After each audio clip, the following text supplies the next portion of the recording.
João Wesley, A Tocha Tirada do Fogo, 1703-1791. O céu, à meia-noite, era iluminado pelo reflexo sombrio das chamas que devoravam vorazmente a casa do pastor Samuel Wesley. Na rua, ouviam-se os gritos: "Fogo! Fogo!" Contudo, a família do pastor continuava a dormir tranquilamente, até que os escombros ardentes caíram sobre a cama de uma filha, Hattie. A menina acordou sobressaltada e correu para o quarto do pai. Sem poder salvar coisa alguma das chamas, a família foi obrigada a sair casa afora, vestindo apenas as roupas de dormir, numa temperatura gélida. A ama, ao ser despertada pelo alarme, arrebatou a criança menor, Carlos, do berço. Chamou os outros meninos, insistindo que a seguissem, e desceu a escada. João, porém, que então contava 5 anos e meio, ficou dormindo. 3 vezes a mãe, Susana Wesley, que se achava doente, tentou debalde subir a escada. 2 vezes o pai tentou, em vão, passar pelo meio das chamas, correndo. Sentindo o perigo, ajuntou a família no jardim, onde todos caíram de joelhos e suplicaram em favor da criança presa pelo fogo. Enquanto a família orava, João acordou e, depois de tentar descer pela escada, subiu numa mala que estava em frente a uma janela, onde um vizinho o viu em pé. O vizinho chamou outras pessoas e, juntos, conceberam o plano de um deles subir nos ombros de um primeiro, enquanto um terceiro subia nos ombros do segundo, até alcançarem a criança. Dessa maneira, João foi salvo da casa em chamas, apenas instantes antes de o teto cair com grande fragor. O menino foi levado pelos intrépidos homens que o salvaram para os braços do pai. "Cheguem, amigos!" clamou Samuel Wesley ao receber o filhinho. "Ajoelhemo-nos e agradeçamos a Deus. Ele me restituiu todos os meus filhos. Deixem a casa arder. Os meus recursos são suficientes." 15 minutos depois, casa, livros, documentos e mobiliário não existiam mais. Anos mais tarde, em certa publicação, apareceu o retrato de João Wesley e, embaixo, a representação de uma casa ardendo com as palavras: "Não é este um tição tirado do fogo?" Zacarias, capítulo 3, versículo 2. Nos escritos de Wesley foi encontrada uma referência interessante acerca desse histórico sinistro. Em 9 de fevereiro de 1750, durante um culto de vigília, cerca das 11 horas da noite, lembrei-me de que era esse o dia e a hora, havia 40 anos, em que me tiraram das chamas. Aproveitei-me do ensejo para relatar a maravilhosa providência. Os louvores e as ações de graças subiram às alturas, e grande foi o regozijo perante o Senhor. Tanto o povo como João Wesley já sabiam naquele tempo por que o Senhor o poupara do incêndio. O historiador Lecky nomeia o grande avivamento como sendo a influência que salvou a Inglaterra de uma revolução igual a que, na mesma época, deixou a França em ruínas. Dos 4 vultos que se destacaram no grande avivamento, João Wesley era o maior.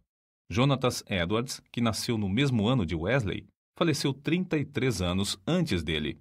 George Whitefield, nascido 11 anos depois de Wesley, faleceu 20 anos antes dele, e Carlos Wesley continuou o seu itinerário efetivo somente por 18 anos, enquanto João continuou durante meio século. Mas a biografia deste célebre pregador, para ser completa, deve incluir a história de sua mãe, Susana. De fato, é como certo biógrafo escreveu: "Não se pode traçar a história do grande avivamento do século passado, o 1700, na Inglaterra, sem dar uma grande parte da herança merecida à mãe de João e Carlos Wesley. Isso não somente por causa da instrução que inculcou profundamente aos filhos, mas por causa da direção que deu ao avivamento. A mãe de Susana era filha de um pregador. Esforçada na obra de Deus, casou-se com o eminente ministro Samuel Annesley. Dos 25 filhos desse enlace, Susana era a 24ª. Durante a vida, seguiu o exemplo da sua mãe, passando 1 hora de madrugada e outra à noite orando e meditando sobre as Escrituras. Pelo que escreveu certo dia, vê-se como se dedicava à oração. Que Deus seja louvado por todos os dias em que nos comportamos bem. Mas estou ainda descontente, porque não desfruto muito de Deus. Sei que me conservo demasiadamente longe dele. Anseio ter a alma mais intimamente ligada a ele pela fé e amor. João era o 15º rebento dos 19 filhos de Samuel e Susannah Wesley. O que vamos transcrever, escrito pela mãe de João, mostra como ela era fiel em ordenar a seus filhos e a sua casa depois dela. Gênesis, capítulo 18, versículo 19. Para formar a mente da criança, a primeira coisa é vencer-lhe a vontade. A obra de instruir o intelecto leva tempo e deve ser gradual, conforme a capacidade da criança. Mas o subjugar-lhe a vontade deve ser feito de uma vez, e quanto mais cedo, tanto melhor. Depois, pode-se governar a criança pela razão e piedade dos pais, até chegar o tempo de a criança poder também exercer o raciocínio. Acerca do casal Wesley e seus filhos, o célebre comentador da Bíblia, Adam Clarke, escreveu: Nunca li nem ouvi falar de uma família, não conheço e nem existe outra, desde os dias de Abrão e Sara, de José e Maria de Nazaré, a qual a raça humana deve tanto. Susannah Wesley acreditava que aquele que poupa a vara aborrece a seu filho. Provérbios, capítulo 13, versículo 24. E não consentia que seus filhos chorassem em voz alta. Assim, apesar de a casa estar repleta de crianças, nunca havia tempos tristonhos nem balbúrdia no lar do pastor. Um filho jamais ganhou coisa alguma chorando na casa de Susannah Wesley. Susannah marcava o 5º aniversário de cada filho como o dia em que deviam aprender o alfabeto, e todos, a não ser 2, cumpriram a tarefa no tempo marcado. No dia seguinte, a criança que completava 5 anos e aprendia o alfabeto começava o estudo da leitura, iniciando-o com o primeiro versículo da Bíblia. Os meninos no lar de Samuel Wesley aprenderam o valor que há em observar fielmente os cultos. Não há em outras histórias fatos tão profundos e atraentes como os que constam acerca dos filhos de Samuel e Susannah Wesley, pois antes de saberem ajoelhar-se ou falar, eram instruídos a dar graças pelo alimento, por meio de acenos apropriados. Logo que aprendiam a falar, repetiam a oração dominical de manhã e à noite, e eram ensinados também a acrescentar outros pedidos, conforme cada desejo em particular. Ao chegarem à idade própria, um dia da semana era designado a cada filho para conversar sobre as dúvidas e dificuldades. Na lista aparecem os nomes de João, para a quarta-feira, e o de Carlos, para o sábado. E para os filhos, o dia de cada um tornou-se precioso e memorável. É comovente ler o que João Wesley, 20 anos depois de sair da casa paterna, disse à sua mãe: Em muitas coisas, a senhora tem intercedido por mim e tem prevalecido. Quem sabe se agora também, na intercessão para que eu renuncie inteiramente ao mundo, terá bom êxito. Sem dúvida, será tão eficaz para corrigir o meu coração como era, então, para formar o meu caráter. Depois do espetacular livramento de João do incêndio, sua mãe, profundamente convencida de que Deus tinha grandes planos para seu filho, resolveu firmemente criá-lo para servir e ser útil na obra de Cristo.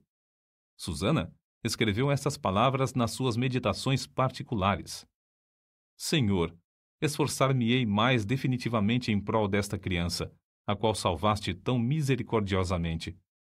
Procurarei transmitir-lhe fielmente ao coração os princípios da tua religião e virtude. Senhor, dá-me a graça necessária para fazer isso sincera e sabiamente, e abençoa os meus esforços com grande êxito. Ela era tão fiel em cumprir sua resolução que João foi admitido a participar da ceia do Senhor com a idade de 8 anos. Nunca se omitia o culto doméstico da programação do dia no lar de Samuel Wesley. Fosse qual fosse a ocupação dos membros da família ou dos criados, todos se reuniam para adorar a Deus. Na ausência do marido, Susannah, com o coração aceso pelo fogo dos céus, dirigia os cultos. Conta-se que, certa vez, quando ele prolongou a ausência mais do que de costume, 30 a 40 pessoas assistiram aos cultos no lar dos Wesley, e a fome pela palavra de Deus aumentou a ponto de a casa ficar repleta de vizinhos. A família do pastor Samuel Wesley vivia rodeada de pobreza, mas pela influência do Duque de Buckingham, conseguiu um lugar para João na Charterhouse, em Londres. Assim, o menino, antes de completar 11 anos, deixou a atmosfera fragrante de oração ardente para enfrentar as porfias de uma escola pública. Contudo, não cedeu ao ambiente de pecado de que estava rodeado. Conservava também as suas forças físicas, obedecendo fielmente ao conselho de seu pai, que corresse 3 vezes de madrugada ao redor do grande jardim da Charterhouse. Tomou como regra da sua vida, dali em diante, manter o vigor do corpo.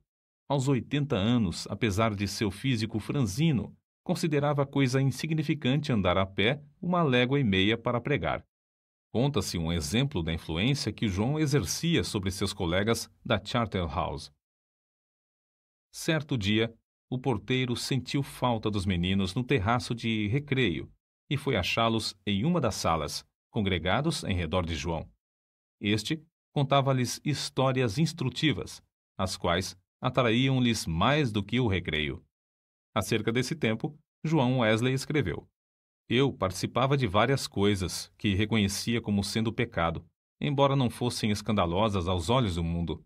Contudo, continuei a ler as Escrituras e a orar de manhã e à noite. Baseava a minha salvação sobre os seguintes pontos.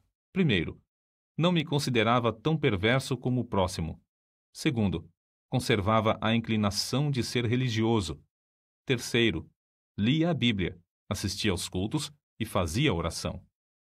Depois de estudar 6 anos na Charterhouse, Wesley cursou em Oxford, tornando-se proficiente no latim, grego, hebraico e francês. Mas seu interesse principal não era o intelecto. Sobre esse assunto, ele escreveu: Comecei a reconhecer que a religião verdadeira tem a sua fonte no coração. Reservei 2 horas, todos os dias, para ficar sozinho com Deus. Participava da ceia do Senhor de 8 em 8 dias.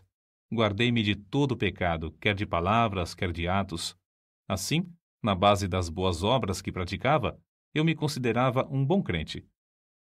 João se esforçava para levantar-se diariamente às 4 horas. Por meio de anotações que registravam suas atividades cotidianas, conseguia dar conta de seu tempo para não desperdiçar um só momento.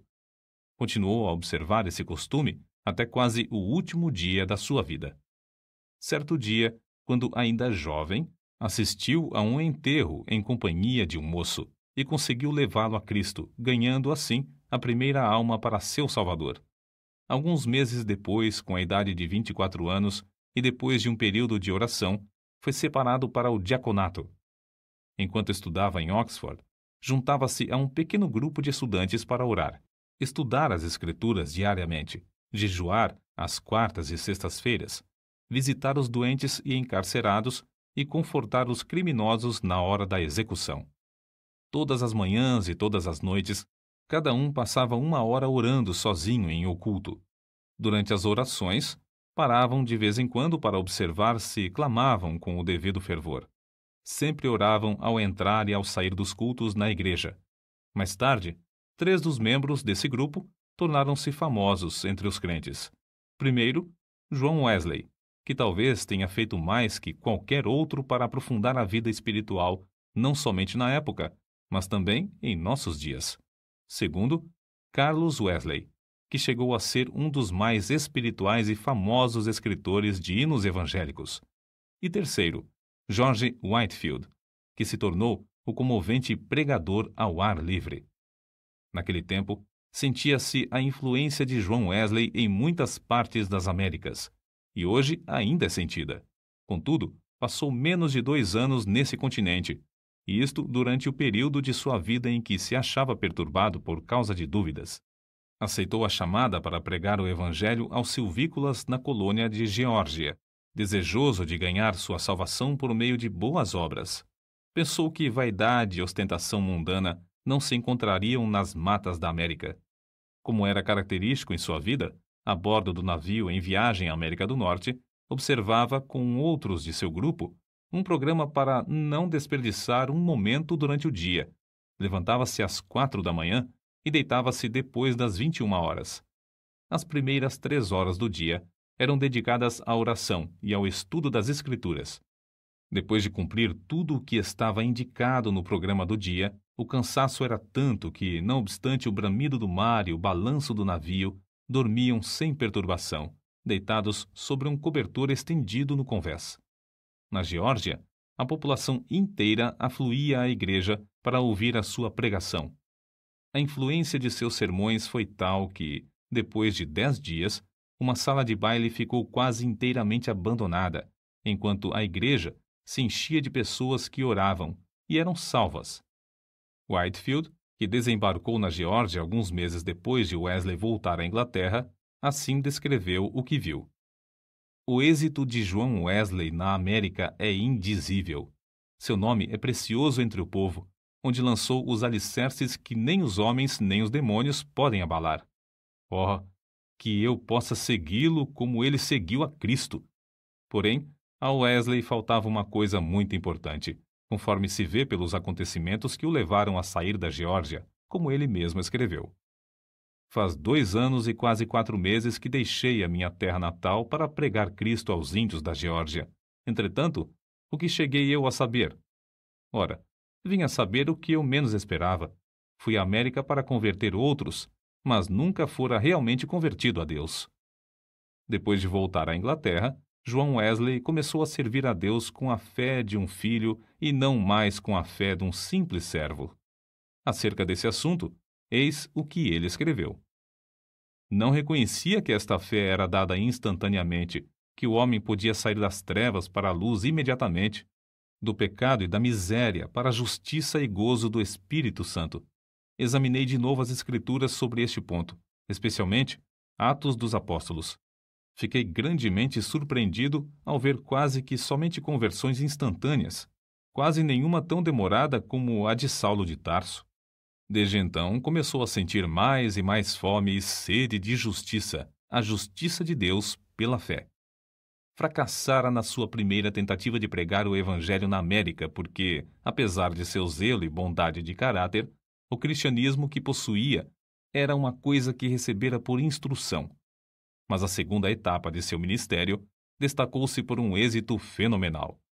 E porque o fogo de Deus ardia na sua alma, chegara a ter contato direto com Deus através de uma experiência pessoal. Relatamos aqui, com suas próprias palavras, o episódio no qual o Espírito testificou ao seu espírito que era filho de Deus e que veio transformar completamente a sua vida. Eram quase 5 horas, hoje, quando abri o Novo Testamento e encontrei estas palavras. Ele nos tem dado grandíssimas e preciosas promessas para que, por elas, fiqueis participantes da natureza divina. Segunda carta de Pedro, capítulo 1, versículo 4. Antes de sair, abri mais uma vez o Novo Testamento para ler estas outras palavras. Não estás longe do reino de Deus.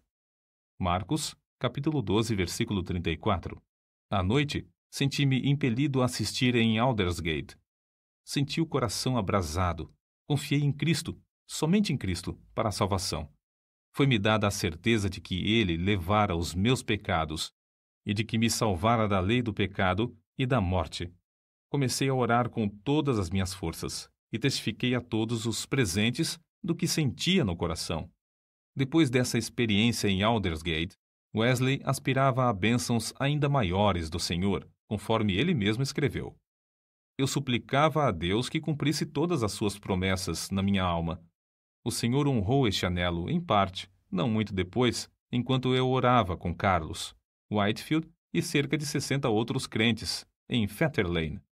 São de João Wesley também estas palavras. Cerca de 3 horas da madrugada, enquanto perseverávamos em oração, Romanos capítulo 12, versículo 12, o poder de Deus nos sobreveio de tal maneira que bradamos impulsionados de grande gozo, e muitos caíram ao chão. A seguir, ao passar um pouco o temor e a surpresa que sentimos na presença da majestade divina, rompemos em uma só voz. Louvamos-te, ó Deus, aceitamos-te como Senhor. Essa unção do Espírito Santo dilatou grandemente os horizontes espirituais de Wesley. O seu ministério tornou-se excepcionalmente frutuoso. e ele trabalhou ininterruptamente durante 54 anos, com o coração abrasado pelo amor divino. Um pastor prega, em média, 100 vezes por ano, mas João Wesley pregou cerca de 780 vezes por ano, durante 54 anos. Esse homenzinho, de apenas 1,66 m de altura e pesando menos de 60 quilos, dirigia-se a grandes multidões e sob as maiores provações. Quando as igrejas lhe fecharam as portas, levantou-se para pregar ao ar livre. Embora enfrentasse a apatia espiritual quase geral dos crentes, a par de uma onda de devassidão e crimes no país inteiro, multidões de 5.000 a 20.000 afluíam para ouvir seus sermões. Tornou-se comum, nesses cultos, os pregadores acharem-se tão angustiados que gritavam e gemiam. Se materialistas célebres, tais como Voltaire e Thomas Paine, gritaram de convicção ao se encontrarem com Deus no leito de morte, não é de admirar que centenas de pecadores gemessem, gritassem e caíssem ao chão como mortos, quando o Espírito Santo os levava a sentir a presença de Deus. Multidões de perdidos, assim, tornavam-se novas criaturas em Cristo Jesus nos cultos de João Wesley. Muitas vezes, os ouvintes eram levados às alturas de amor, gozo e admiração. Recebiam também visões da perfeição divina e das excelências de Cristo, até ficarem algumas horas como mortos. Ver Apocalipse capítulo 1, versículo 17. Como todos os que invadem o território de Satanás, os irmãos Carlos e João Wesley tinham de sofrer terríveis perseguições. Em Moorfield, os inimigos do Evangelho acabaram com o culto, destruindo a mesa em que João subira para pregar, e o insultaram e maltrataram. Em Sheffield, a casa foi demolida sobre a cabeça dos crentes. Em Wednesbury, destruíram as casas, roupas e móveis dos fiéis, deixando-os desabrigados, expostos à neve e ao temporal. Diversas vezes, João Wesley foi apedrejado e arrastado como morto na rua. Certa vez, foi espancado na boca, no rosto e na cabeça até ficar coberto de sangue. Mas a perseguição por parte da igreja decadente era sua maior cruz. Foram denunciados como falsos profetas, paroleiros, impostores arrogantes, homens destros na astúcia espiritual, fanáticos, etc. Ao voltar para visitar Epworth, onde nascera e se criara, João assistiu no domingo aos cultos da manhã e da tarde na igreja onde seu pai fora fiel pastor durante muitos anos, mas não lhe foi concedida a oportunidade de falar ao povo. Às 18 horas, em pé sobre o monumento que marcava o lugar em que enterraram seu pai, ao lado da igreja, Wesley pregou ao maior auditório jamais visto em Epworth, e Deus salvou muitas almas. Qual a causa de tão grande oposição? Entre os crentes da igreja dormente, alegava-se que eram as suas pregações sobre a justificação pela fé e a santificação. Os descrentes não gostavam dele porque levou o povo a se levantar para cantar hinos às 5 da madrugada. João Wesley não somente pregava mais que os outros pregadores, mas os excedia como pastor, exortando, confortando os crentes e visitando-os de casa em casa. Nas suas viagens, andava tanto a cavalo como a pé, ora em dias ensolarados, ora sob chuvas, ora em temporais de neve. Durante os 54 anos do seu ministério, andou, em média, mais de 7.000 quilômetros por ano para alcançar os pontos de pregação. Esse homenzinho que andava tantos quilômetros ainda tinha tempo para a vida literária. Leu não menos de 1.200 tomos, a maior parte enquanto andava a cavalo. Escreveu uma gramática hebraica, outra de latim e ainda outras de francês e inglês. Serviu durante muitos anos como redator de um jornal de 56 páginas. O dicionário completo que compilou da língua inglesa era muito popular, e seu comentário sobre o Novo Testamento ainda tem grande circulação. Revisou e republicou uma biblioteca de 50 volumes, reduzindo-a para 30 volumes. O livro que escreveu sobre a filosofia natural teve grande aceitação entre o ministério. Compilou uma obra de 4 volumes sobre a história da Igreja. Escreveu e publicou um livro sobre a história de Roma e outro sobre a da Inglaterra. Preparou e publicou 3 volumes sobre medicina e 6 sobre música para os cultos. Depois de sua experiência em Fetter Lane, ele e seu irmão Carlos escreveram e publicaram 54 inários. Disse que, ao todo, escreveu mais de 230 livros. Esse homem de físico franzino, ao completar 88 anos, escreveu: Durante mais de 86 anos, não experimentei qualquer debilidade de velhice. Os olhos nunca escureceram, nem perdi o meu vigor. Com a idade de 70 anos, pregou a um auditório de 30.000 pessoas, ao ar livre, e foi ouvido por todos. Aos 86 anos, fez uma viagem à Irlanda, onde, além de pregar 6 vezes ao ar livre, pregou 100 vezes em 60 cidades. Certo ouvinte assim se referiu a Wesley. Seu espírito era tão vivo como aos 53 anos, quando o encontrei pela primeira vez. Atribuiu a sua saúde aos seguintes fatores. Primeiro, ao exercício constante e ar fresco. Segundo, ao fato de nunca, mesmo doente ou com saúde, em terra ou no mar, haver perdido uma noite de sono desde o seu nascimento, o que não o impedia de participar das vigílias na igreja. Terceiro, a habilidade de dormir de dia ou de noite ao sentir-se cansado. Quarto, ao fato de, por mais de 60 anos, ter o hábito de levantar-se às 4 horas da manhã. Quinto, ao costume de sempre orar às 5 da manhã, durante mais de 50 anos. Sexto, ao fato de quase nunca sofrer de dor, desânimo ou preocupações durante a vida inteira. Não nos devemos esquecer da fonte desse vigor que João Wesley manifestava. Passava 2 horas diariamente em oração, e muitas vezes mais. Certo crente que o conhecia intimamente assim escreveu acerca dele. Considerava a oração a coisa mais importante da vida, e eu o tenho visto sair do quarto com uma serenidade de alma visível no rosto até quase brilhar. A qualquer história da vida de João Wesley faltará o ponto principal, se não se fizer menção dos cultos de vigília que se realizavam uma vez por mês entre os crentes. Esses cultos se iniciavam às 20 horas e continuavam até depois da meia-noite, ou até cair o Espírito Santo sobre eles. Baseavam tais cultos sobre as referências no Novo Testamento acerca de noites inteiras passadas em oração. Foi assim que alguém se referiu ao sucesso. Explica-se o poder de Wesley pelo fato de ele ser homo unius libri, isto é, um homem de um livro, e esse livro é a Bíblia.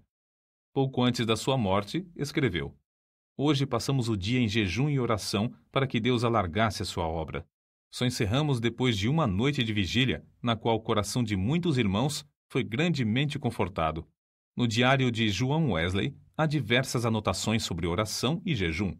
Entre outras coisas, ele escreveu o seguinte: Enquanto cursava em Oxford, jejuávamos às quartas e às sextas-feiras, como faziam os crentes primitivos em todos os lugares.